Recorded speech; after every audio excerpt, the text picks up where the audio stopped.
여러분들은 북한이라는 나라가 어떻게 돈을 버는지 아십니까? 대부분의 사람들이 아는 북한은 굶주리고 가난한 나라입니다. 그런데 최근 평양의 한 카페와 음식점에서 태블릿 PC로 주문하는 젊은이들이 포착됐습니다.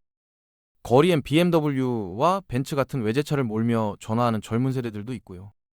국제사회의 강력한 제재 속에서도 북한 정권은 무너지지 않고 있습니다. 대체 어떻게 버티는 걸까요?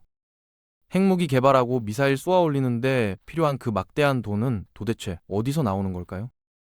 오늘은 북한이라는 나라가 실제로 어떻게 돈을 벌고 있는지 그 기이하고 필사적인 생존 전략의 민낯을 파헤쳐 보겠습니다.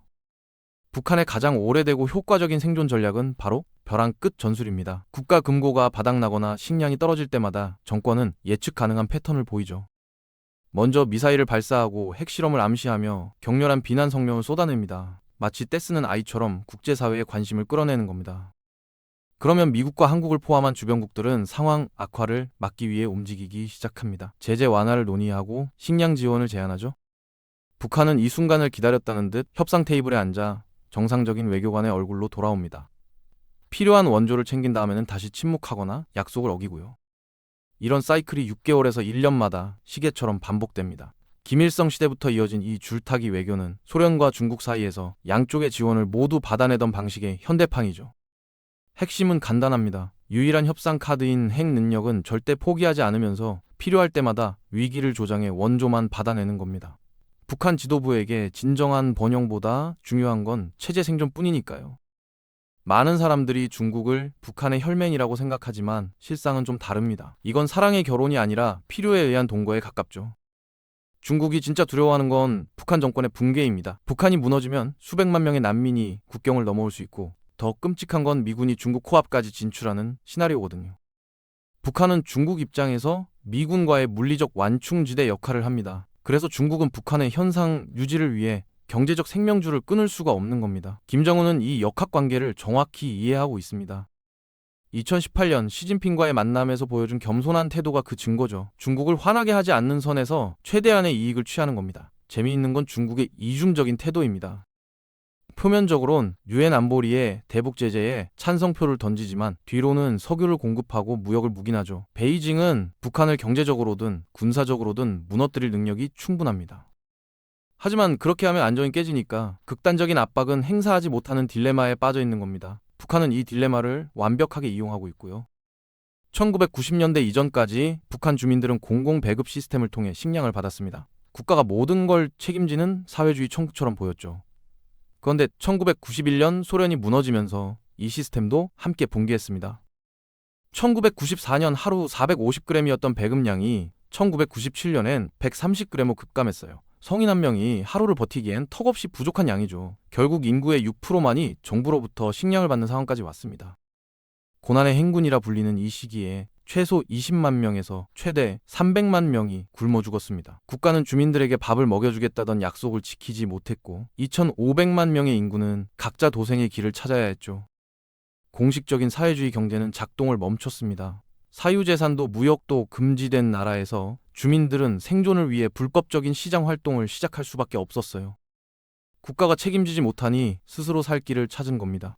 이게 바로 북한 비공식 경제가 태동한 순간이었습니다. 아이러니하게도 정권의 실패가 새로운 경제 시스템을 만들어낸 셈이죠. 배급제가 무너지자 북한 전역에 장마당이라는 비공식 시장이 생겨났습니다. 처음엔 길가에서 몰래 물건 몇 개 파는 수준이었지만 이제는 주민 생존의 핵심이 됐죠. 여기서 흥미로운 변화가 일어납니다. 남성들은 공식 직장에 출근해야 하지만 월급은 거의 없거나 무의미한 수준입니다. 반면 여성들은 전업주부로 등록하면 장사에 뛰어들 수 있었어요. 길가에서 음식을 팔고 러시아 담배와 중국 맥주를 거래하면서 남편보다 몇 배나 많은 돈을 벌기 시작한 겁니다.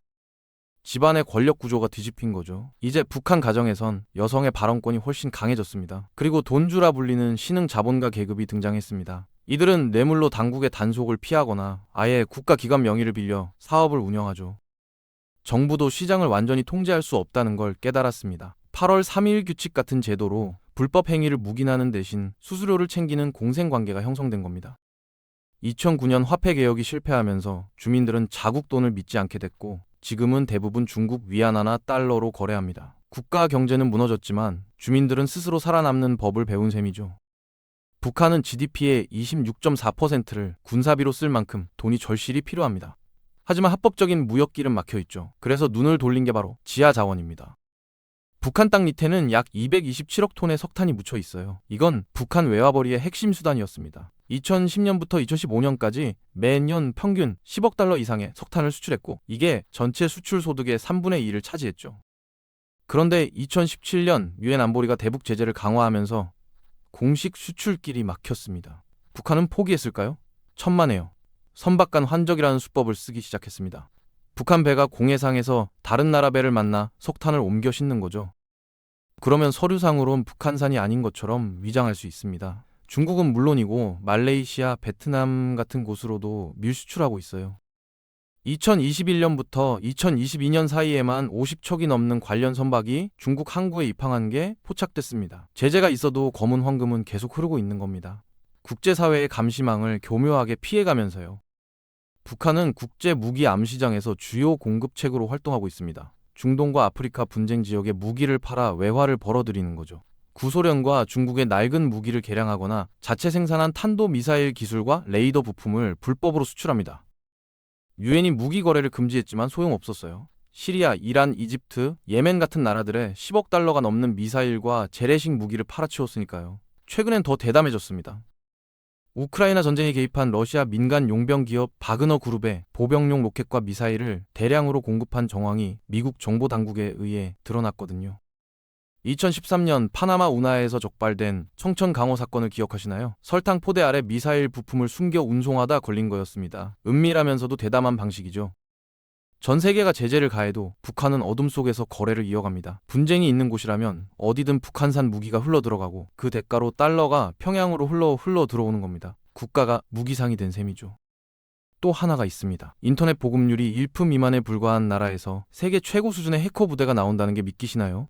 북한은 국가 주도로 6천 명 이상의 엘리트 해커를 양성하고 있습니다. 수학과 과학에 뛰어난 영재들을 어릴 때부터 선발해서 금성중학교, 김일성 종합대학 같은 곳에서 체계적으로 교육시키죠. 그리고 중국이나 러시아로 유학을 보내 실전 능력을 키웁니다. 2016년 방글라데시 중앙은행 해킹 사건 기억하시나요? 북한 해커들이 약 100만 달러를 탈취하려 했던 국가 차원의 조직 범죄였습니다. 전 세계를 강타한 워너크라이 랜서웨어 공격도 북한 소행으로 지목됐어요. 시스템을 마비시킨 뒤 복구 대가로 비트코인을 요구하는 방식이었죠.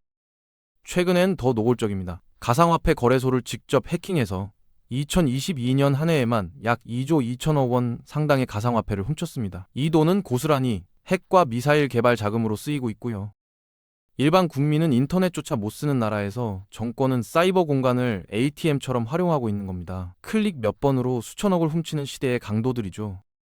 북한은 자국민을 중국, 러시아 같은 해외로 보내 돈을 뜯어냅니다. 건설 현장, 벌목장, 식당 같은 곳에 파견해서 임금을 착취하는 거죠. 국가 주도 인력 송출이란 그럴싸한 이름이 붙어 있지만 실상은 현대판 노예제도입니다.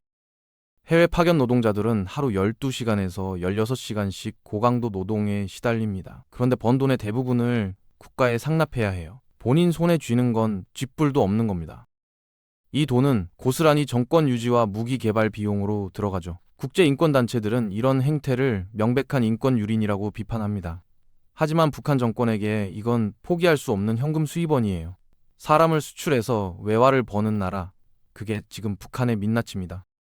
북한은 세계에서 유일하게 국가가 직접 마약을 만들어 파는 범죄 국가입니다.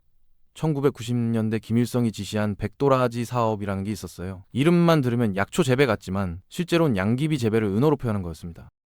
북한은 국영 농장에서 양귀비를 키워 아편과 헤로인을 생산했죠. 호주 당국에 납포된 봉수호 사건을 통해 이 실태가 전 세계에 알려졌습니다. 요즘은 필로폰 같은 합성 마약 제조에 집중하고 있어요. 북한산 마약은 순도가 98%에 달해서 국제범죄 조직 사이에서 인기가 높습니다. 더 기가 막힌 건 유통 방식입니다. 외교관들이 면책 특권을 이용해서 마약을 직접 운반하거나 밀매하는 거예요. 외교 가방은 검사를 안 받으니까요. 이게 북한 제외 공간의 주요 운영비 조달 방식 중 하나입니다. 평양에서 지원금이 안 오면 현지 대사관이 알아서 마약 팔아 운영비를 충당하는 겁니다. 국가가 직접 나서서 마약 제조와 밀매를 주도하는 나라, 상상이 가시나요? 북한은 그걸 수십 년째 해오고 있습니다. 북한은 미화 100달러 지폐를 정교하게 위조한 일명 슈퍼노트를 제작해왔습니다. 진짜와 구별이 거의 안 될 정도로 완벽한 위조 지폐죠. 미국 경제를 교란시키는 동시에 외화를 버는 일석이조 수단입니다. 여기서 그치지 않아요. 담배, 의약품, 심지어 멸종위 동식물까지 돈이 되는 건 닥치는 대로 위조하거나 밀수합니다. 미국 정부는 이런 북한의 행태를 두고 소프라노 국가라고 불렀어요. 국가를 가장한 범죄 집단이란 뜻이죠. 이 모든 불법적인 외화벌이 수단들은 서로 연결되어 있습니다. 석탄 밀수출로 번 돈으로 무기를 만들고, 해커들이 훔친 가상화폐로 핵 개발을 하고, 해외 노동자가 보낸 송금으로 정권을 유지하는 시기예요. 제재가 강화될수록 북한은 음성적이고 불법적인 방법에 의존하게 됩니다. 결국 북한 경제는 정상적인 무역이 아닌 국가 차원의 조직범죄 수익금으로 지탱되고 있는 기형적인 구조입니다. 합법과 불법의 경계를 완전히 지워버린 나라, 그게 바로 북한의 실체죠. 북한 정권은 기형적인 자급자족 시스템과 불법적인 외화벌이를 통해 제재 속에서도 끈질기게 생존하고 있습니다.